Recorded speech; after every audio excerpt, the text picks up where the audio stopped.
foundered.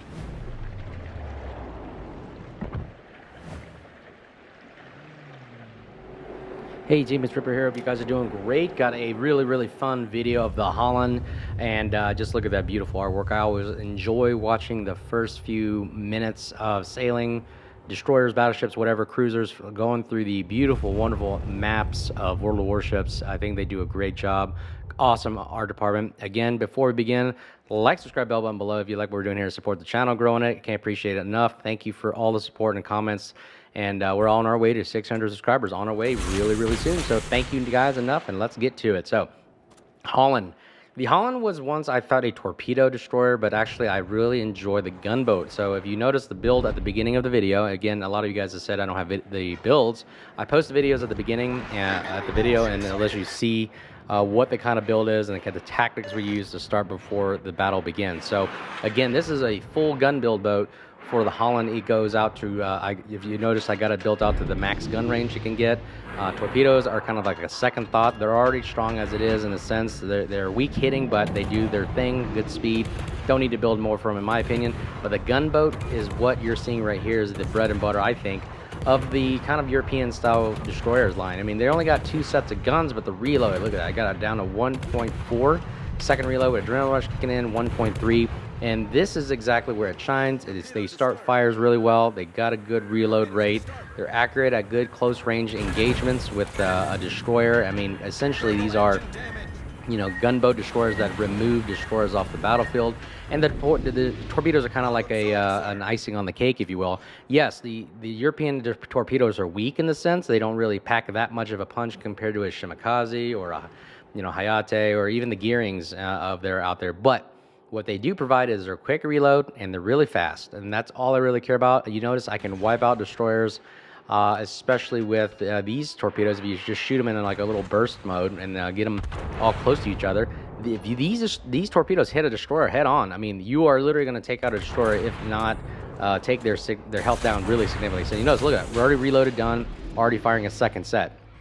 The range on them is amazing in the Holland, out to 15 kilometers. And you notice there's also a CV game, so the Holland also can hold its own against a CV, if you will, in a sense. Not with the new super destroyers and the Nakamovs these days. I think AA is kind of just a fireworks show. They don't really do anything. They only do something to the weak CVs, like Tier 8 and maybe some other weak Tier 10 CVs that you can think of, other than Nakamov and super CVs. Anyways, our gun range, look, we get it out there, we can actually reach out and touch somebody and really pack a punch right there. 7 penetration hits are up to 11,000 damage right now. And all we're doing right now is, again, I've always said the philosophy is this, guys. You know, this channel is also about tactics, techniques, and procedures that allow you to get better at the game, as well as observe what kind of techniques we're using these days, what kind of things to combat, things like submarines, CVs, whatever wargaming has to throw at us, we use that to, you know, figure out a way to overcome it and adapt and really do the best we can with what we have. So that's what this channel is also about as well, just sharing ideas and having a blast doing it. Again, what we're doing, we're not capping. I've always said, like, the beginning is you don't win the game by capping first. You win the game by who survives, lasts the longest, and who can be the last to cap the caps, if you will. caps, double negative. Anyways, we take out the good old Elbing there, and that's one less destroyer we got to worry about. We took out 2 of their destroyers, and that's the name of the game. I always look at the hierarchy. Priority target level is target threat is DDs first, then cruisers, the radar cruisers, and then of course battleship CVs, of course, as always. But as you can see right now, we don't need to cap anything right now. We're just waiting to see what the other destroyers are doing. We're just going to keep torping this area until they are going to make a mistake. Either they're going to get restless or impatient, and they're just going to kind of sail around and do something, because again, it's a game. People are like, I played this game not to sit around. I played this game to fight. So using that against them, I know they're going to try to do something, which is going to cause them to give up their position, give up a cap, and really not know what they're doing. Again, even if we're still neck and neck. We only have 2 caps. There are 2 caps. Nothing, no big deal. We can always wait and see what happens.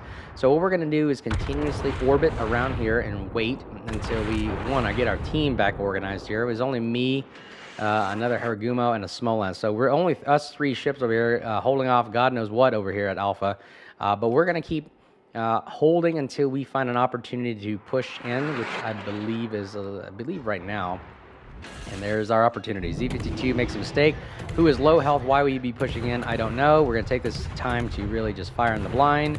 And boom, kablowie, RIP back to Porty. Oh, and we get another opportunity here. Marceau also low health, showing his rear end. And we're going to take this opportunity to fire. Again, our guns are quick, but he's got a lot more DPM than we do. But you know what? He's got other people firing at him, which helps us out a lot.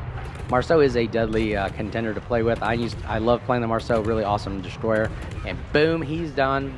Way to go, Smolensk. And again, we had the Smolensk on our side this time, so we use that to our advantage. We're going to fire a set of torpedoes here. Hopefully it takes out the Montana.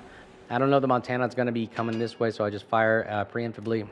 We're going to also, again, the thing I like about the Halland, it survives really, really well. It has the nice heals, which are very crucial for destroyers surviving till the end. If you notice, we only have 6,000 HP left. If we had not conserved and used our HP wisely, we'd have been out of the game a long time ago. And you notice I don't build a survivability build because I believe an extra 3,000 HP really doesn't do much for me.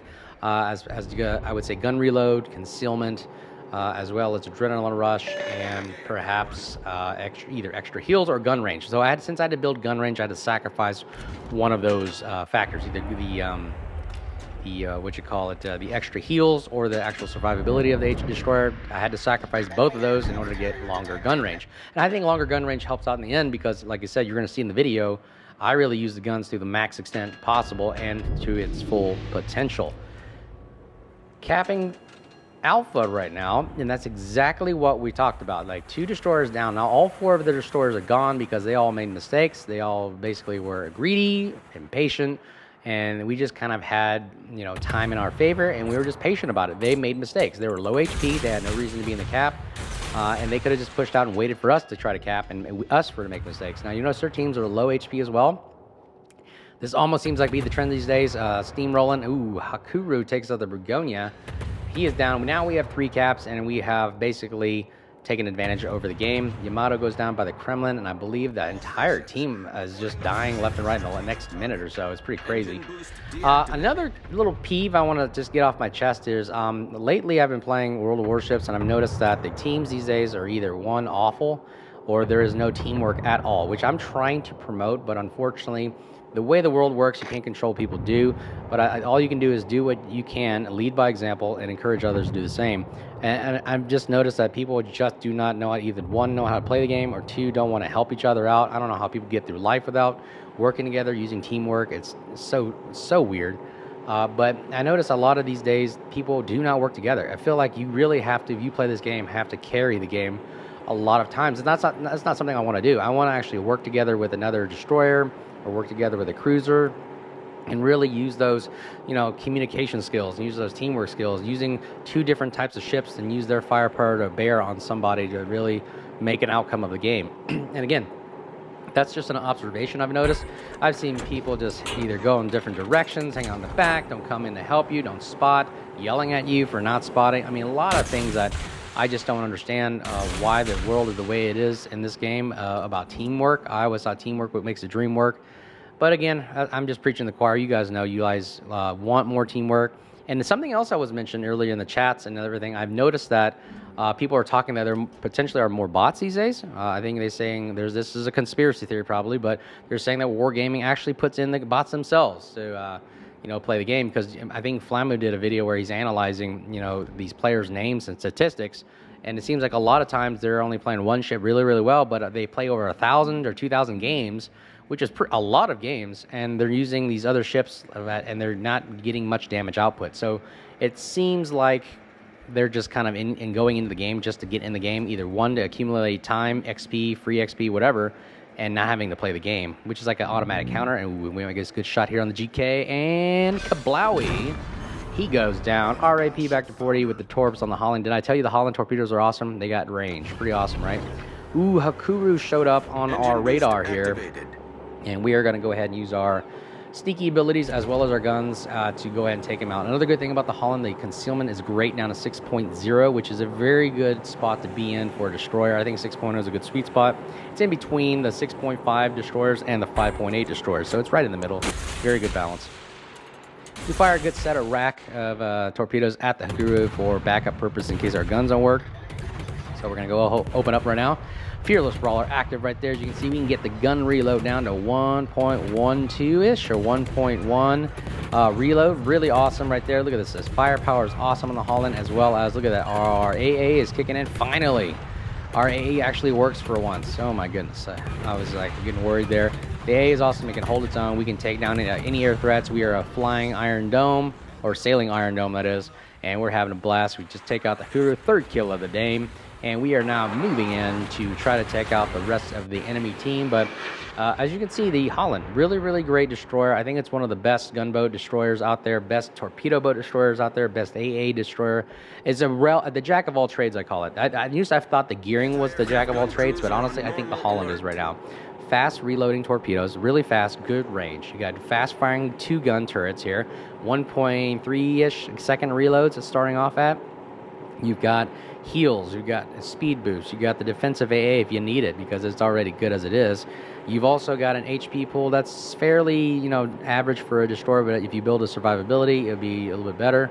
And you got decent concealment, decent speed. Look at the speed. You got 39 knots right now on the destroyer speed. I mean, it maneuvers well, it handles well. It's really, really awesome. I think if you haven't gotten it, get the Halland. It is really, really awesome. A highly recommended ship. And it does well in all types of role-playing, or role style or play styles that you want to call it. It does everything it needs to do as a destroyer gunboat. So that's my opinion on it.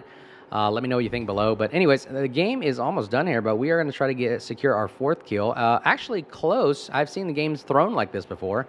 Even though we are ahead on points, we are kind of close neck and neck on the type of number of ships that we have. And you can't let up. You got to keep going because sometimes I have seen games thrown with this kind of setup right here. So don't ever give up fighting. Keep fighting strong all the way, full throttle to the wall. So let's see. What are we going to talk about here?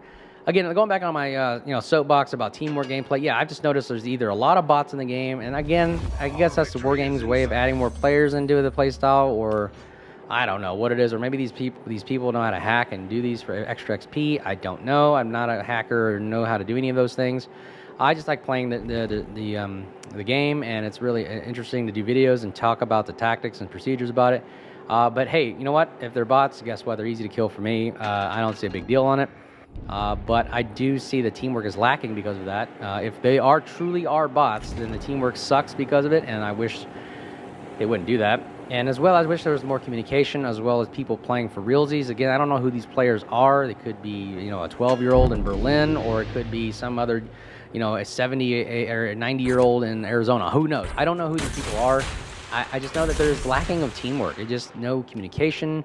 And especially Wargaming's in the new update, they're actually going to start doing pinpoint minimap communication accuracy. Like when you drop a point, it'll be actual specific points on the minimap, as well as you can highlight certain ships and actually select them on the minimap to let people know what they want them to do or where they're going and where they're at. I mean, I think that's a really good step in the right direction of communication. We'll see how it actually is utilized. But again, I could be wrong. I would encourage you guys really to encourage good teamwork, and that starts by not bantering or yelling at other people. It always starts about, hey, we're having a good time here. We're just sailing in a little, a sandbox, if you will, an ocean box, about sailing ships, trying out new ships, destroyers, watching gunfire, testing out simulation, having a good time talking and chatting in the chat rooms. I mean, this is supposed to be a good, healthy environment to express ideas, express fun, use tactics and procedures, and I think that's a good thing. And that's something I would love to encourage. Again, I encourage you guys out there to do that as well, but it is lacking, and I've noticed there's more hostility than there is friendliness, and we're all trying to have a good time out there. But anyways, I hope you had a great video here. This will be our 4th kill of the game, the Prussian here, and you notice this is why the gunboat build really, really works, I think. Now look, we're at 2-on-2 right now. They have 2 ships to our 2 ships, and I'm the last destroyer. Oh my gosh. We almost blew this game. If we had lost the CV and it was just me, we would have totally lost this game. But the good thing is, hey, we checked, we were patient. We look at what kind of advantages we have. We fire a set of torpedoes. Let's see if these torpedoes connect on the Prussian. Now, the Prussian, if you don't know, is a tier 10 German battleship that replaced the GK, the Grofer or Grober or Kurfürst, however you want to call it. I don't know how the pronunciation is, but it's replaced by the Prussian or the Prussia, whatever they want to call it. It is now the new 8-gun tier 10 battleship with secondaries. I don't think it is good. I don't like the Prussian. Actually, I like the GK better.